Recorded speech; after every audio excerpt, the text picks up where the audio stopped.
Chats with Trae. Chats with Trae. Welcome everybody to Chats with Trae. I'm your host, Trae Holiday, and I am so excited to have this gentleman on my set today. You guys have been seeing his artwork all throughout the city, some amazing pieces, and also he's been sprinkling it in with some fun. So let's give it up for Teddy Phillips. You are right here, bro. Thank you so much for joining us today. No, thanks for having me, Trae. I really appreciate it.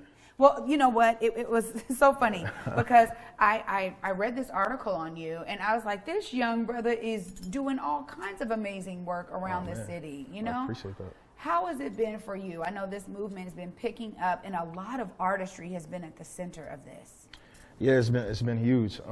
Just moving out of Seattle, I never thought about getting involved in the community this way, especially during the pandemic when you can't really go out. I'm a super social guy, so being out, being with friends, I mean, it really did a number on me. And then a part of just losing family members to COVID and just being single and stuck in the house, it was just rough. But what I wanted to do is when I was looking on the TV and just seeing everything that was happening across America and it being elevated and the people focusing their attention on Black voices, I knew we had to tell the story for the people that could no longer tell their story. So that's how I wanted to get involved and share the movement and just be a part of it and elevate those voices. Well, you just said it too. I mean, when you talk about coming into Seattle, a lot of what Seattle represents is kind of this opportunity, right? Yeah. It becomes an opportunity, a destination city. And I know you were saying you started off in Alabama. So let's hear a little bit about your travels up to get up here to Seattle. Yeah, totally. So I was born in Germany. My dad was in the Air Force, and we relocated to Montgomery, Alabama. He was working at Maxwell Air Force Base, and my mom was a nurse. So she raised us up there. I got involved in art first, and my dad was my first baseball coach. And with the whole art piece, it was fun to do. It was something that was natural. I would watch cartoons and used to try to draw Bugs Bunny and Daffy. And then I got up into grade school and won my first art show in the 4th grade. So that was pretty fun, but then I started taking more of an interest in the sports and things, so the art elective kind of fell off the plate and sports fell on. So I ended up going through school, playing sports, ended up getting to the University of Alabama, played football for the first year, and then it was like, football's not really for you, you know? You had huge draft picks coming out, and the team ended up winning like national championships. But I had to figure out what was the next step for me, and I wanted to find that out soon. So I was huge into tech. I love tech. I was just naturally gravitated towards computers. So I did MIS, which is business and computers combined, and they pushed us towards creating apps. So once you created an app, you can do all the coding perfectly, but to get a user to interact with it, you had to make it beautiful.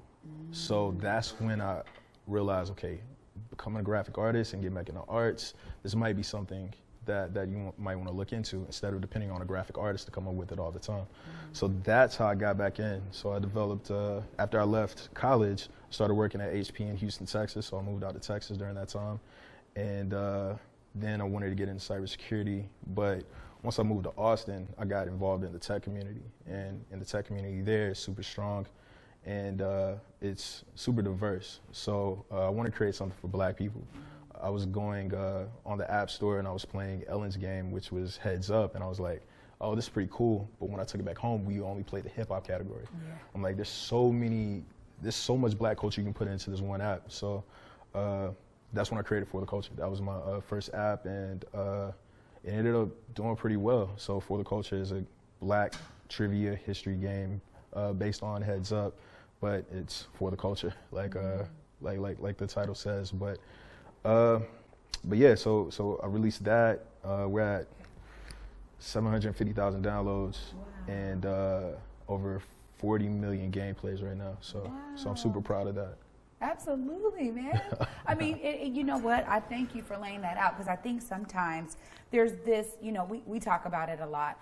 a real convergence of certain things, right? Like, who would have known that my activism and my production work would be able to converge on so many different levels? And so I love that, because artistry and tech and bringing it in to the people. And so where can people find this app? Oh yeah, so it's on the iOS store, so it's on the App Store, it's on the Google Play Store. Amazing, right? So it's for free. the culture. Yeah, it's free download.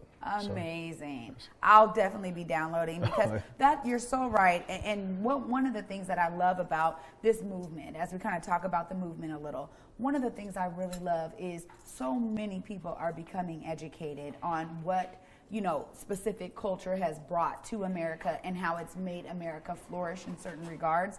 And I'm loving that, because my sons, I got 2 sons, and both of them are learning, right? They're like, man, you know, I didn't know that we did this. I didn't know, you know, we did that. And so that might be a fun game for us to get some more trivia in, right? Yeah. Oh absolutely. my gosh. Please do. I love that. So then, you know, as you started to do more and more art, and literally this movement, like I was saying, I think some of the greatest artists have emerged out of this movement. Some of them have been able to be spotlighted out of the movement, that were already doing works beforehand. And so clearly you've been doing that in a digital space with your apps. How else have you been able to apply art before you started doing these major pieces for the movement? Yeah, so I mean, I'm ADD, so like my art was focused on people I admire. So I did MLK, I did Malcolm X, I did LeBron, I did Barack, I did just pretty much anyone that I got inspiration of. It's like, look, you can do this, you can keep it going. And then some of my art was just based on things I had growing up. So I did a Super Nintendo controller, and then that I ended up releasing a game. So, I mean, kind of like what you said, there's a convergence of a lot of your interests that kind of come back up, and they connect at a different time in your life. And, you know, you kind of understand your story. Your story kind of makes some type of perfect sense when you look back at it. So. Absolutely. Yeah. Well, I know that you are sharing some pieces with our audience today. So I just want to give our audience some examples of some of your artwork. And it looks like, I mean, I don't want to say, is that some of your stuff on your shirt? I mean, it looks so much like what you do. I was like, is that also you? Yeah, absolutely. So I created this graphic for the Sounders, their campaign for vote. So I did a previous one where I designed their captain's armband that said BLM to elevate the Black Lives Matter movement. And now, since the protests, I think we made our voices heard with protests and things like that, and keep the gas there, but it's time to vote people out of office that aren't hearing our voices, right? And we see some of that in the city right now. I don't want to get into super huge politics, but I mean, we see some of that going on in the city, so it's time to get those elected officials out. So, so huge shout out to the Sounders for understanding that voice and understanding how important it is. And allowing me the platform to create something. So they have T-shirts on sale, Vote and Vota, to communicate to their audience, which is English speakers, and they have Spanish speakers.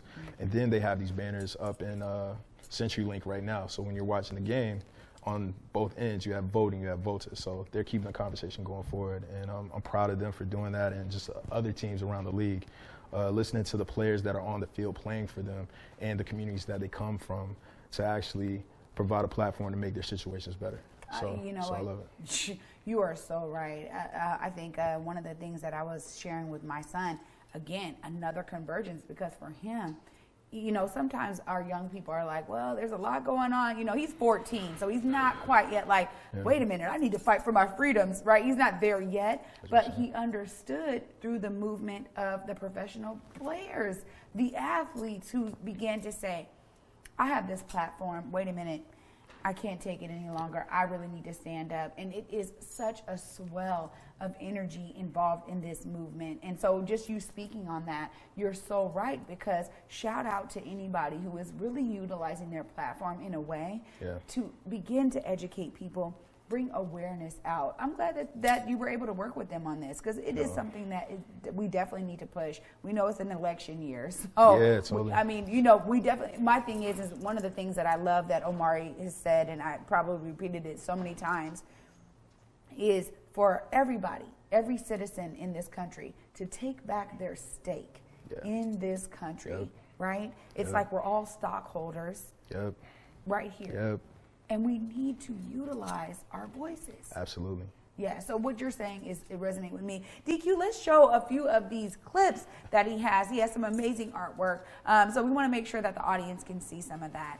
And you can explain some of the stuff that they'll be seeing. Yeah, so the newest piece that I just released with a collaboration of Amplifier is Stand Up and Vote. So they have a collaboration with Zoomies where they're allowing people to talk about the things that they want to stand up for. So what I want to stand up for is I want to stand up for reparations. I feel like atrocities have been committed against the black community, and they haven't been rectified with the community. And you try to figure out, oh well, they should just get over it. I'm like, nah, you have mass incarceration, which I have on there, redlining. You have Jim Crow. You have all these things that black people had to go through, and we haven't been compensated for it, and that system hasn't been adjusted, right? I mean, if you look at the current landscape, not a lot has changed, right? I mean, we look at what Malcolm and Martin were fighting for back then, we're still fighting for that stuff today. So systemic change has to come to the way the black community is treated, and I think we need to go out and we need to demand that from our elected officials. Amazing. That's some of the things that I love in terms of showcasing the messaging through these beautiful mediums. That's really the big part of it. You guys, this has been an amazing conversation already with Teddy Phillips. I'm enjoying this so much. We are going to take a quick break, and when we come back, we're going to talk about what really launched him into this, into this whirlwind of a movement and the pieces that really led up to that. Stay tuned. You're watching Chats with Trae. We'll be right back. My parents coming over here as refugees meant that they didn't really have anything when they came to America. Having reliable healthcare and having a reliable doctor was really important. 共同của tôi, trạm y tế của tôi. 我的社区，我的诊所。Mi comunidad, mi clínica. بلشدة هي بقارها. My community, my clinic.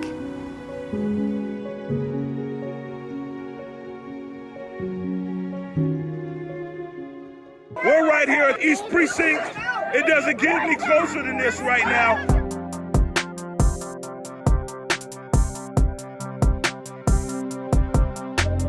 Converge Media produces culturally relevant content for Black and urban audiences. Our coverage is raw, transparent, and objective, praised by community leaders, government officials, and residents. As a small independent media company, we rely on the financial support of individuals and business members to stay on the front lines of the news that's important to you.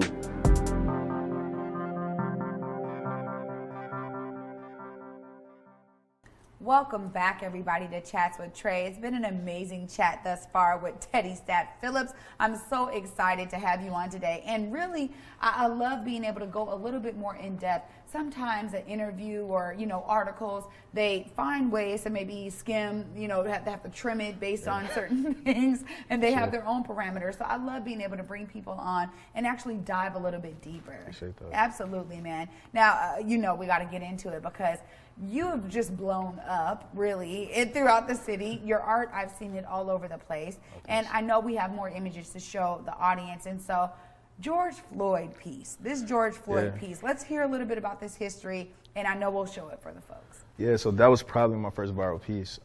So the way the entire Justice series came up about, I was releasing, I wanted to get involved in the movement, and I wanted to elevate the voices of the people that couldn't speak for themselves anymore. So I started off with Ahmaud Arbery, and that piece was too painful to release. And I was like, nah, I'm just gonna shelve it. I'm just gonna keep going. And then the George Floyd thing happened, and it just was the last straw for me. So when I was about to release these pieces, I ran it by my dad first, and it was like, RIP George Floyd. That was the original tag at the bottom. And he was like, yeah, but you got to think about it. Like, these things have been going on since Rodney King, right? So, atrocities are committed against a person, and then the officers get off, and they never get justice. So I think you should talk about, okay, look, this person's one of us, and we demand justice in their name. And that's how that series started. So I released George Floyd, then I released Ahmaud, and then I released Breonna, who we're still fighting for justice, and we just got to keep the name in it and her name alive, and put pressure on this. Damn. The system. Definitely the system, but you have this one person in place that can make everything happen, and he looks like us, and he's not getting justice for us. So, I mean, it hurts, but I mean, we got to apply pressure where the pressure is. I agree there. And I think even what we're seeing in the movement is so much of this is about pressure and release, because ultimately, one of the things that I love about at Africatown, and we always say this, is, you know, they don't give you anything. No. You must fight for everything that you get, everything that is actually then given. So when you were talking before the break about reparations, right? Yeah. And just doing your newest series on reparations. Thank you, by the way. Okay, no let's uplift that discussion and that term, right? Absolutely. Yeah. Because I think that this is, again, about people being educated on how things are moving in the system and how things are moving in our country. And ultimately, you said it, man. There was major atrocities that have never been atoned for, never been paid for, never even been accounted for, basically. Right. And education only goes so far. So at some point, there has to be a reckoning of this. And so I'm glad that you're doing that in your art, because I think sometimes that makes it a little bit more palatable for folks. Yeah. Is that something you're seeing too in your swell of, like, I know people just following you on Instagram, and is that something that you're seeing as well? Yeah, absolutely. So I mean, when, like, they used to say, like, if you really want somebody to hear something from the Black community, put it on a beat. So, like, I mean, talking about hip hop and things like that. And shout out to Aramis. Aramis actually has this posted up. Aramis was someone that I'm in the Vivid Matter Collective with, and she does amazing art around the city. But yeah, so, but now it's like art has a platform now because of social media. So put in art or put in a pretty image, and people will be able to understand it. So right now what I'm doing is doing the pretty image, but doing a call to action behind it. So call your local representatives, demand justice for this person, and be heard. So that's what I'm trying to do. Don't just see it. Don't just admire the picture. Don't just like the picture. Put some action behind your activism and get involved. Well, I think that makes a huge statement. And, you know, this is it's a critical time right now, but it's also a very interesting time, because some of the mediums that, you know, are really being utilized to vocalize this movement, before a lot of this kind of movement, you know, being there, this is just my personal opinion, it felt like a lot of people, you know, it's like a day in the life, or like, you know, look at me or something. But what I'm loving is that people are like, no, I'm trying to follow a person now so I can be more educated, or follow a movement now so I can learn things I don't know. You know, your art seems to be doing that, and I'm sure it's creating its own community of people that now follow you and want more messaging. Absolutely, yeah. So, I mean, I think the comments, I never really knew who my audience was, because it came at me so quick, right? But what I'm learning is, like, okay, look, Stat's gonna give us a message, Stat's gonna give us an image, and then he's gonna give us a call to action of how we can get involved. He's gonna make it easy for us. So that's what I want to keep driving out, right? Try to create change through my artwork. So, I mean, it's not about, I guess I could probably put out more content to get people to let people know me better, and I think that's what we're doing here. But you know, just keeping the focus and the attention on where it needs to be, and that's on the voiceless, honestly. Absolutely. You know, one of the things about some of my work with Africatown and King County Equity Now, so much of it is really just about this spotlight. Because, as you said, there's a lot of stuff that this work, this movement, it's been there, right? These issues have been there. You know what I mean? 100%. And so it's really about this spotlight on it, and then bringing the people up. So I'm just glad to have you on it. I gotta go over here to this because you're all over the city. And before we let's make sure we get this on there. You got it right here. Teddy is on the front cover of the Seattle magazine. Amazing photo, by the way, and this is the newest issue, right? So tell us a little bit about this experience. I want to also show this photo because I like it as well, where they actually have you and your article. Great shot. Thank you, DQ. Great shot of Teddy's stat right there. Thank you. Awesome stuff, bro. Appreciate it. Please, you guys should be getting this so you guys can learn a little bit more about what he's been doing. It says, drawn but not forgotten, Teddy Phillips wanted to do something for the culture. Yeah, no. So in there, I wanted to highlight the Black Lives Matter mural that got worldwide recognition. You know, it was started by Takia Ward, who you had on your show before, and it was started by Joe Nix. So they organized this whole event, and they invited like 16 people down to actually paint and beautify the city, and it actually helped change the narrative and get people talking in a different way about the things that were going on in CHOP. Because you know, you were out there just like no, you were out there. Like so you know exactly how it was, just the dualities of the messaging that was coming out of that place. But you know, that was something great that I was happy to be a part of, and I got involved. I was just walking in my purpose, wanted to go down there, wanted to get educated, and I was like, man, it can't really be out like this, and saw everything happening, and I had to get involved. So yeah, so cool. You know, one of the things that I love so much is the camaraderie and this collectivism that I'm feeling so much of in terms of this movement. And that mural in and of itself really showcases that, to get 16 artists, everybody didn't even know each other. It wasn't like, you know, it was like, we got to do this. Yeah, I was off the street. Wow. So yeah, it was weird. I love that. So. And the experience of what I've heard from other artists that really worked on it was like everybody was moving in tandem. You know what I'm saying? No issues. And when you can have a collaboration of a bunch of strangers, especially artists, sometimes creatives are hard to work with. I know. I'm telling you, the VMC is very much a family, but you know, we all united under one cause. So I mean, we're gonna see through our differences, and we're gonna produce something and great works together. So now I'm so happy to be a part of that collective. Absolutely. Well, one of the things that I love about this platform is people get to learn. People get to learn a little bit more. And I'm so thankful that you came on today so people can learn a little bit more about who you are, the man behind the work, right? Thank DQ. Absolutely. Yeah, thank you, everybody. He's been very gracious, y'all, and I'm excited for that. You know, he's got his Southern training strong.